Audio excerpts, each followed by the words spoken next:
7 septembre 1937. Nous sommes pour la lutte idéologique positive, car elle est l'arme qui assure l'unité à l'intérieur du parti et des groupements révolutionnaires dans l'intérêt de notre combat. Tout communiste et révolutionnaire doit prendre cette arme en main. Le libéralisme, lui, rejette la lutte idéologique et préconise une entente sans principe. Il en résulte un style de travail décadent et philistin qui, dans le parti et les groupements révolutionnaires, conduit certaines organisations et certains membres à la dégénérescence politique. Le libéralisme se manifeste sous diverses formes.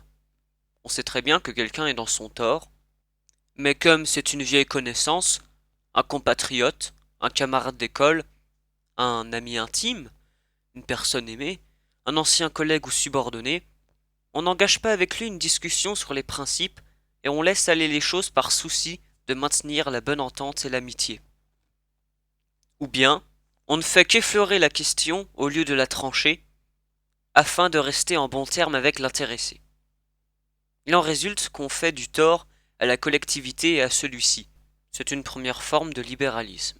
On se livre, en privé, à des critiques dont on n'assume pas la responsabilité, au lieu de s'employer à faire des suggestions à l'organisation.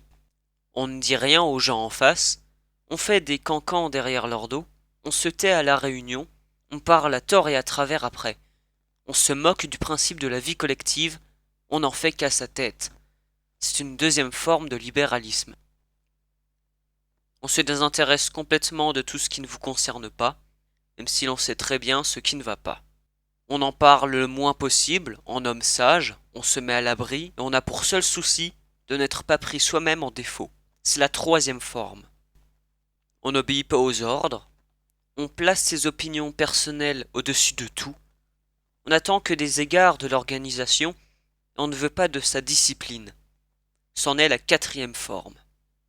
Au lieu de réfuter, de combattre les opinions erronées dans l'intérêt de l'union, du progrès et du bon accomplissement du travail, on lance des attaques personnelles, on cherche querelle, on exhale son ressentiment, on essaye de se venger. C'en est la cinquième forme. On entend des opinions erronées sans élever d'objection, on laisse même passer des propos contre-révolutionnaires sans les signaler, on les prend avec calme, comme si de rien n'était. C'en est la sixième forme. On se trouve avec les masses, mais on ne fait pas de propagande, pas d'agitation, on ne prend pas la parole, on ne s'informe pas, on ne questionne pas, on n'a pas à cœur le sort du peuple, on reste dans l'indifférence, oubliant qu'on est un communiste et non un simple particulier. C'en est la septième forme. On voit quelqu'un commettre des actes nuisibles aux intérêts des masses, mais on n'en est pas indigné. On ne l'en détourne pas, on ne l'en empêche pas, on n'entreprend pas de l'éclairer sur ce qu'il fait et on le laisse continuer. C'en est la huitième forme. On ne travaille pas sérieusement, mais pour la forme, sans plan ni orientation, K1KA. Bronze, je sonne les cloches au jour le jour. C'en est la neuvième forme. On croit avoir rendu des services à la Révolution, et on se donne des airs de vétéran. On est incapable de faire de grandes choses, mais on dédaigne les tâches mineures, on se relâche dans le travail et dans l'étude. C'en est la dixième forme. On a commis des erreurs, on s'en rend compte, mais on n'a pas envie de les corriger, faisant preuve ainsi de libéralisme envers soi-même. C'en est la onzième forme. Nous pourrions en citer d'autres encore, mais ces 11 formes sont les principales. Elles sont toutes des manifestations du libéralisme. Le libéralisme est extrêmement nuisible dans les collectivités révolutionnaires. C'est un corrosif qui ronge l'unité, relâche les liens de solidarité, engendre la passivité dans le travail, crée des divergences d'opinion. Il prive les rangs de la Révolution d'une organisation solide et d'une discipline rigoureuse, empêche l'application intégrale de la politique et coupe les organisations du parti des masses populaires placées sous la direction du parti. C'est une tendance des plus pernicieuses. Le libéralisme a pour cause l'égoïsme de la petite bourgeoisie qui met au premier plan les intérêts personnels et relègue au second ceux de la Révolution. D'où ces manifestations sur le plan idéologique, politique, ainsi que dans les domaines de l'organisation. Ceux qui sont imbus de libéralisme considèrent les principes du marxisme comme des dogmes abstraits. Ils approuvent le marxisme, mais ne sont pas disposés à le mettre en pratique ou à le mettre intégralement en pratique.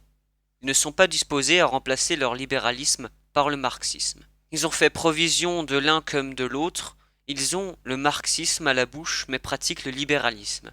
Ils appliquent le premier aux autres, le second à eux-mêmes. Ils ont les deux articles et chacun a son usage. Telle est la façon de penser de certaines gens. Le libéralisme est une manifestation de l'opportunisme. Il est en conflit radical avec le marxisme. Il est négatif et aide en fait l'ennemi qui se réjouit de le voir se maintenir parmi nous. Le libéralisme étant ce qu'il est, il ne saurait avoir sa place dans les rangs de la Révolution. Nous devons vaincre le libéralisme qui est négatif par le marxisme, dont l'esprit est positif. Un communiste doit être franc et ouvert, dévoué et actif.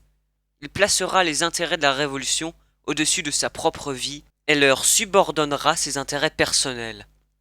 Il doit toujours et partout s'en tenir fermement aux principes justes et mener une lutte inlassable contre toute idée ou action erronée, de manière à consolider la vie collective du parti et à renforcer les liens de celui-ci avec les masses.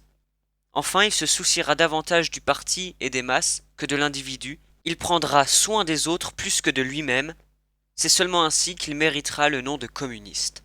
Que tous les communistes loyaux, honnêtes, actifs et droits s'unissent dans le combat contre les tendances au libéralisme qui se manifestent chez certaines gens pour les ramener dans le droit chemin. C'est là une de nos tâches sur le front idéologique.